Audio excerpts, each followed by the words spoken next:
Welcome to Empowered by AI, the podcast for women entrepreneurs ready to harness AI to take their businesses to the next level.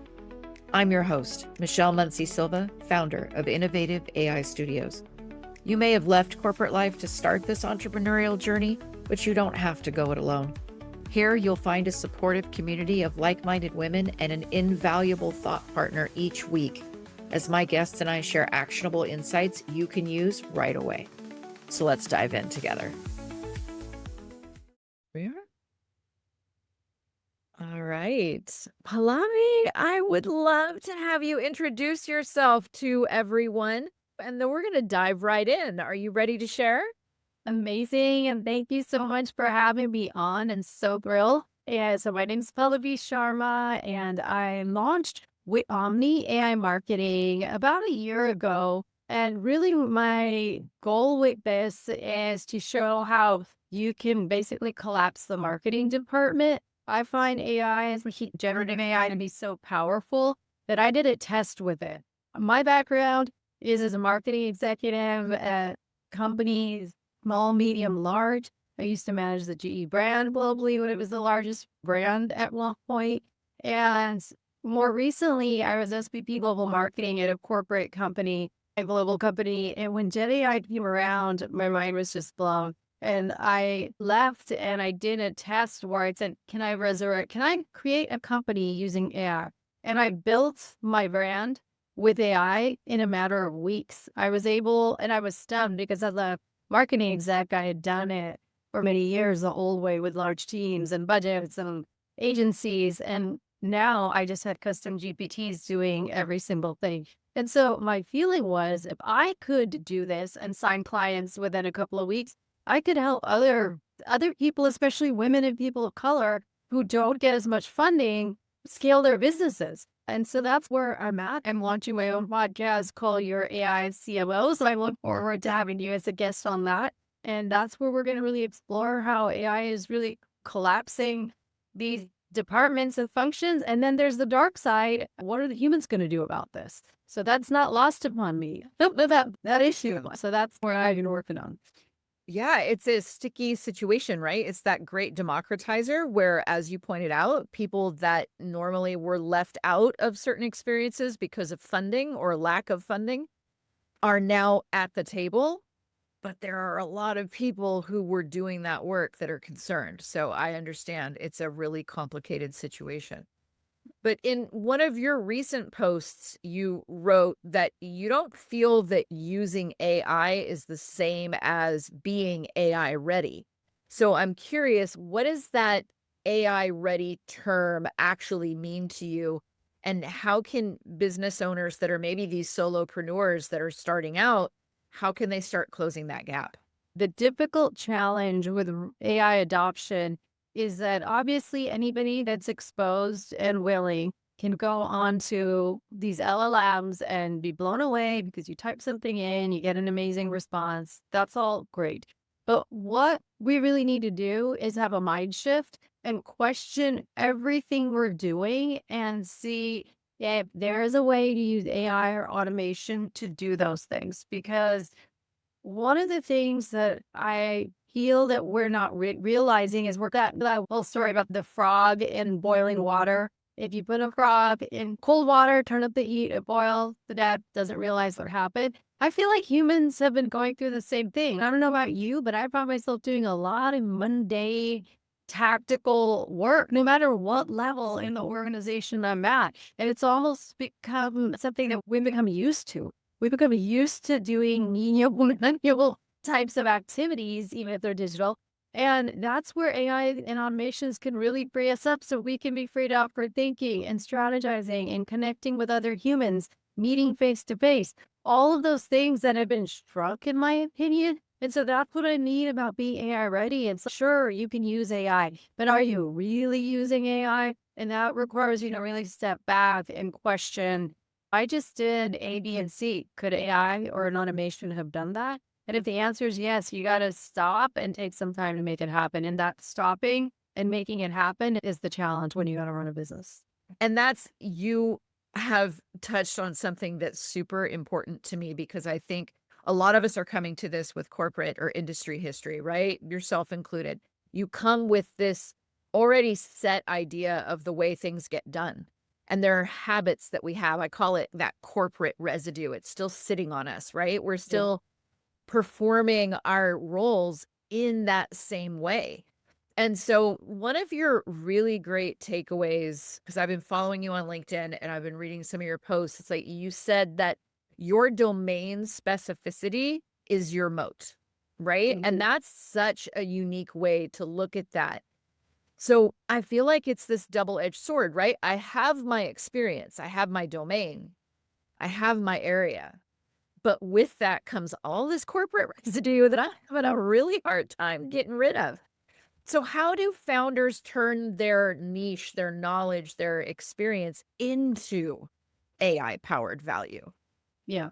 I think it's very important that as leaders move forward, that they are either taking their existing team and insisting that the team spend time use AI and demonstrate how they're using AI. And if they are hiring new people in, I think AI has been around long enough. And I'm using AI, when I'm saying AI in our conversation, it means generative versus the other predictive and other types of AIs that have been around for a while that have been a lot not as accessible for the average person, but it's got to come, I feel, from top down to really succeed. Because what's happening is we're hearing of a lot of cases where people are using it. The executives are worried about it, obviously, for things like data security. And so it's being used in secret. And then you have all sorts of initiatives happening and people using it, and there's not a cohesive path forward. And it really has to be a top down initiative. And whether it's reskilling internal employees, or if you're doing any hiring, making sure they've demonstrated that they're able to use it.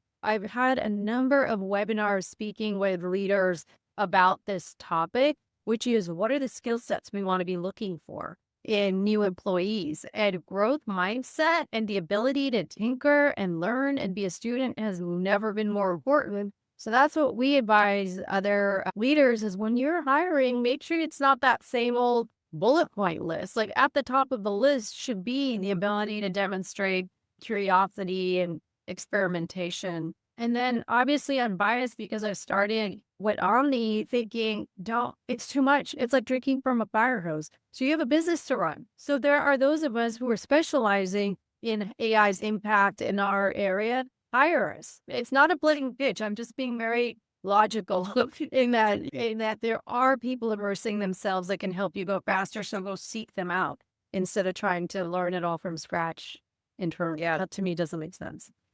of course, of course. And can you walk us through a particular use case that you're comfortable sharing where Wit Omni helped a client implement, not just to automate per se, but maybe evolve their marketing system? Yeah, and so I have to say what I'm finding right now is this kind of same wall that we're talking about is they hire me because they're very interested and very on board with AI. But once I get to the other side, what's really happening is that I partner with the executives. And because I've been one, I can speak their language. And they then say, here's what I need, go do it. But then my world is AI. And so it's not so much that I'm working with them to change their processes to the level that I would love to. But I am in a way. For example, there was one company where we needed sales training, BDR playbooks, and scripts, and all of those kinds of things. And I used AI to very quickly generate all of those things, including processes and reporting. So some of was AI, some of it was best practices that I brought to the table, but it was still me managing it. And so that's where I feel like the hurdle still is that the culture has to start embracing AI in their internal processes. I'm working with companies where they're building products with AI in it, but the internal processes are still traditional. So it's going to take some time, I think, for those shifts to happen.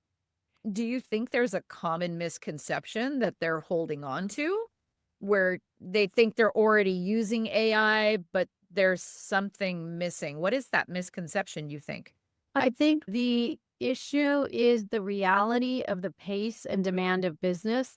And so if you are running a business, and I'll point fingers at myself first and foremost, there's so much happening in the agentic world, right? There's a lot of development. It's still a little, some things work, some things don't, some things are expensive to build out, some things are time consuming. But it's again another world that you have to explore and understand. And so I'm working on using agents and automations to automate some of the work that I had done with a custom GPT. But I feel that I wish I could have done it even faster. I think that's the scary part is you're already going so fast and you always feel like it should be even faster. But I think when you're running a business, there's just the reality of running the business and you have to somehow say this is an initiative. It's a corporate initiative. Yes, we have to keep running business, but somehow we've got to find time and resources for this AI transformation and make it very deliberate. And that's the issue is that it's becoming something that's, yeah, whatever, let's just use AI instead of a kind of almost like an OKR level initiative.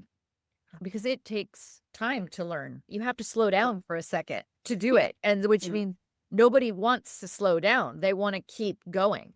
And it's interesting because I think there's like this, it's almost like AI development is running in parallel, right? Because you've talked recently about OpenAI's leaked plans for that physical super assistant, right? The AI that will run your life.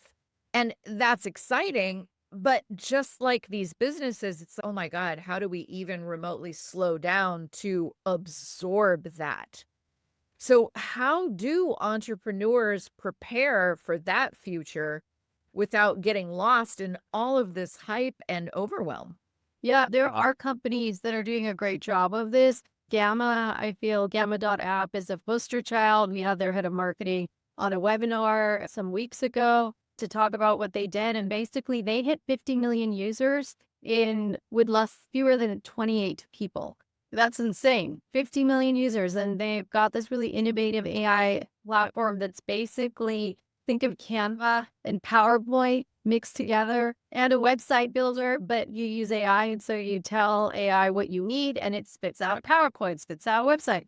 And it's really quite phenomenal what they've been able to achieve. 28 people. And the reason they were able to do it is their CEO was really committed to AI first. And so he's challenged his whole team. Show me what you're doing with AI before you go higher. Figure it out with AI before you go higher. And so that's why I said earlier, it's got to come from top down. That's rabid mentality that you're holding your employees accountable to it. And that's the way it'll happen and it will happen. But if the top leadership is checked out, I feel like it would be difficult. Yeah, yeah, it's a team effort. And that's where that idea of implementation, it's not just a checklist. We're not assigning something. It's that implementation that takes that level of commitment from all areas of the department. I get Right. that. So, what are some of the best ways that either a solopreneur or a small business owner can really start experimenting with automation today to help build towards this kind of seamless system? Yeah, I mean, then I think you want to make this a deliverable for your employees as it makes sense in their given function. So I'm spending some time with make.com. There's N8N is another one that's really popular, but that one is a little bit more technical. There's Zapiers. Zaps have been around for some time for automation. So those tools are out there and they do some phenomenal things. Basically, you can list out, you have to take the time to be like, here is step 1, 2, 3, 4, 5 that I do. Here are the applications that I use in them. And then you could use one of those tools to create a full automation. And they've got templates. And so what needs to happen is if you're in customer success, for example, part of your deliverable from the quarter needs to be showcase how you implemented one of these automation platforms to optimize and then put numbers behind it. How much time did you save? Because that's the key, right? If you don't show how much time and money you save, it feels like you're losing time and money. When in reality, my God, the level of time and money you can save by implementing these solutions is mind blowing. And so it's almost like you got to stop and say, yeah, I'm going to pause to shift, but the savings I'm going to get from point A to point B so much quicker because I took the time to shift. And that's the mindset that has to prevail.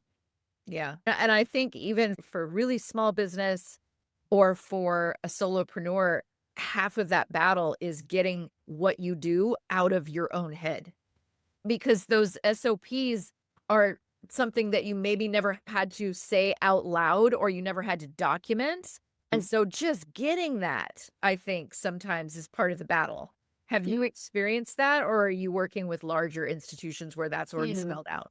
No, that's exactly an issue because some of these things are never going to be documented because they're just the way you do a function, right? It's just like you learn it, or maybe there's a training manual. I think if you're a larger organization, the training manuals are key because that's your blueprint to feed in. And what you got to do is basically feed it into AI and say, hey, give me an automation, tell me the tool, give me the framework, create an interface if you want, and AI can do all of that for you. So it won't take you as long. It's just you've got to shift your focus and spend time on it. But that's like the most amazing thing about this is that you don't, it's not like learning a new tool where you're just like, okay, I've got this software and I've got a demo and figure it out.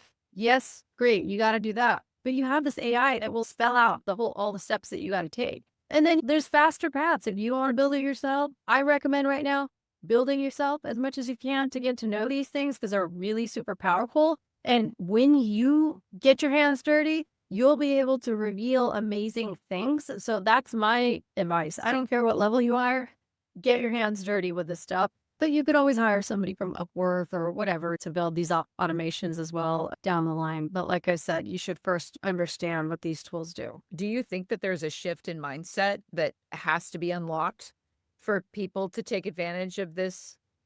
Yeah, when they start getting clobbered by competition, they'll take note. That's what's going to happen. There's a lot of AI native, AI first development happening. That's my world. So as these tools pop up, like Napkin.ai, that I feel are really revolutionizing and changing the way we do things. I love Fathom.videos, one of my favorites.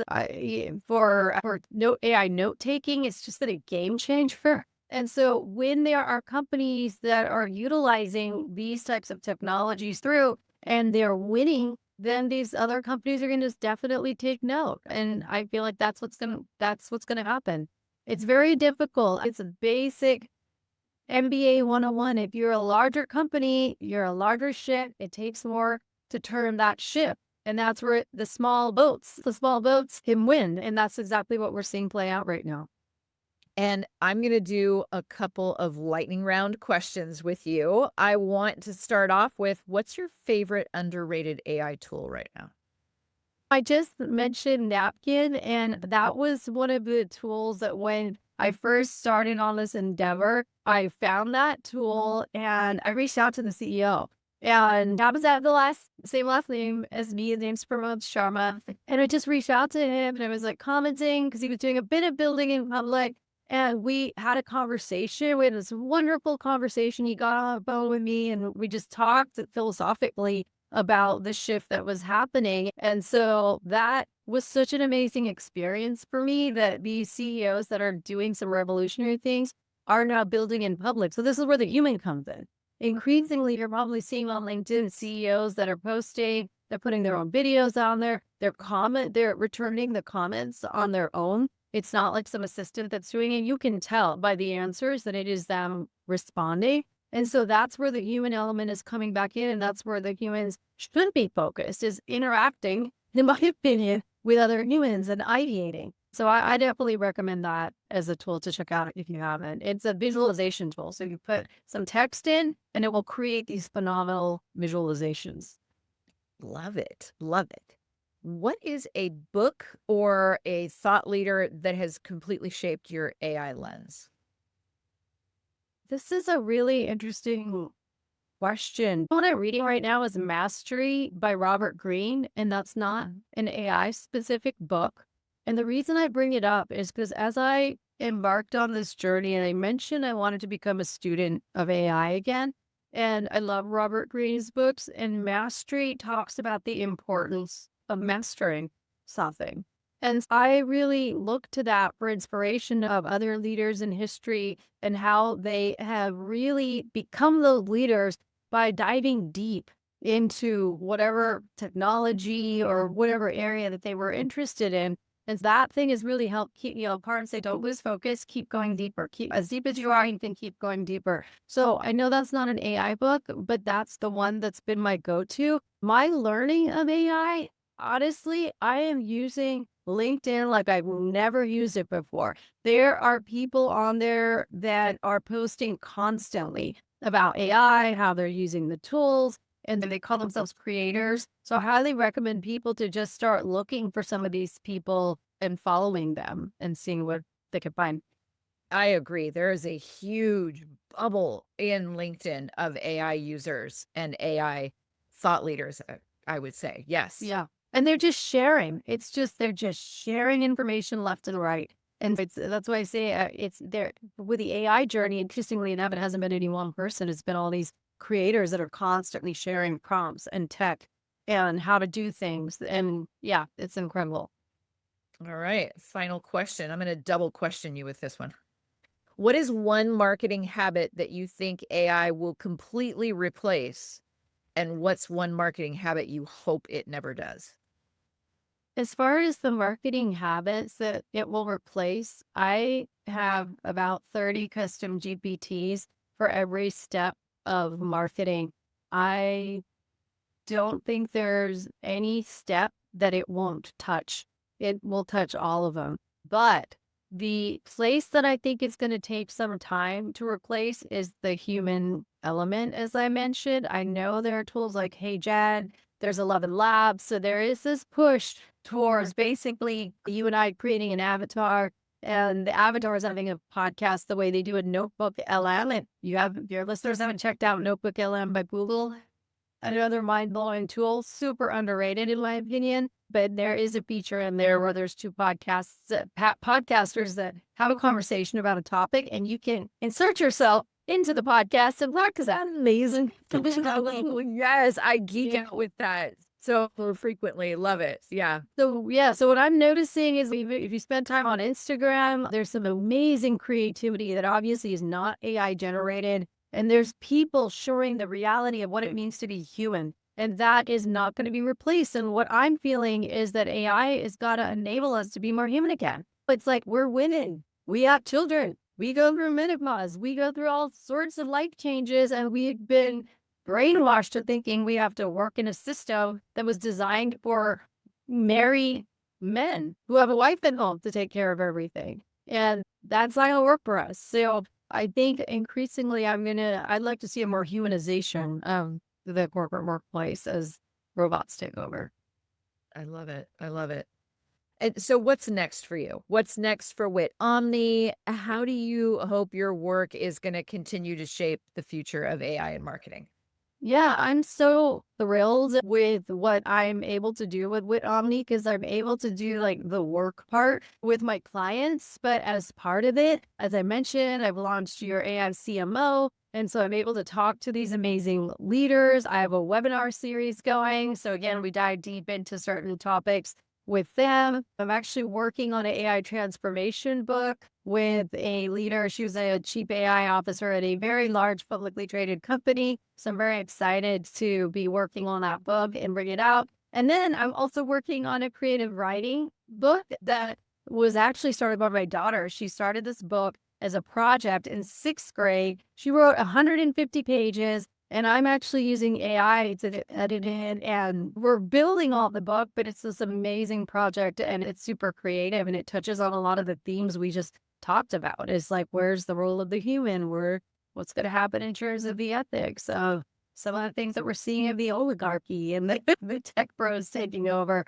and what could the future look like if we let that happen? So there's some really it's an amazing time. I was starting to get bored. I don't know about you. I was really starting to get bored. I'm like, I'm over it. I'm done it. I'm so over it. And now I'm like, oh my God, what a time to be alive. It is an absolute revolution. We are so lucky to learn from you while we're going through it too. So thank you so much for sharing your time with us today. Thank you. Thank you for having me. It's been such a pleasure. I'm so glad we connected. We failed to mention She is AI. So I wanted to put that in there because that's the reason we connected. So that's an amazing initiative. Your listeners should check it out. It's another organization that's really committed to enabling women to showcase their great talent. And that's what I want to leave us with. I want to give you an opportunity to tell us, where can we connect with you? What communities should we be checking out? So we just mentioned She Is AI. Where can we connect with you?